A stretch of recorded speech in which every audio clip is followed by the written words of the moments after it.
LRS అంటే లిబరైజ్డ్ remittance scheme. ఇదొక rule లేదా స్కీమ్ క్రియేట్ చేసింది ఆర్‌బీఐ. సింపుల్‌గా చెప్పాలంటే ఇండియాలో ఉన్న రెసిడెంట్ పర్సన్ ఫారెన్ కంట్రీకి మనీ పంపడానికి యూజ్ అవుతుంది. ఆర్‌బీఐ అలౌ చేసే లీగల్ సిస్టమ్ ఎల్ఆర్ఎస్. పర్పస్ ఏంటి? ఆర్‌బీఐకి 3 మెయిన్ రీజన్స్ ఉన్నాయి.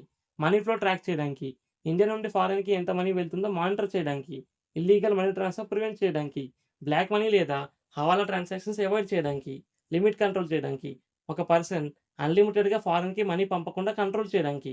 ఎల్ఆర్ఎస్ రూల్ ప్రకారం ఒక పర్సన్ ఒక ఫైనాన్షియల్ ఇయర్‌లో మాక్సిమం $250,000 వరకు ఫారెన్‌కి పంపొచ్చు.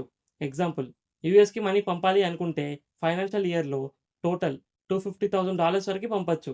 ఎల్ఆర్ఎస్ ఎలా వర్క్ అవుతుంది? మీరు బ్యాంక్‌కి రిక్వెస్ట్ ఇవ్వాలి ఫారెన్ ట్రాన్స్‌ఫర్ కోసం. బ్యాంక్ మీకు ఎల్ఆర్ఎస్ డిక్లరేషన్ ఫార్మ్ ఫిల్ చేయమని చెప్తుంది. మీ పాన్ నంబర్ వెరిఫై చేస్తారు.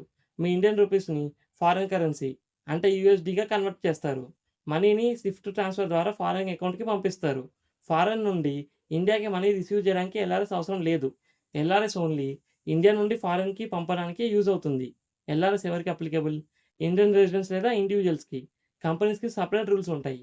ఇలాంటి ఫైనాన్షియల్ టాపిక్స్ కోసం ఛానెల్‌ని సబ్స్క్రైబ్ చేసుకోండి.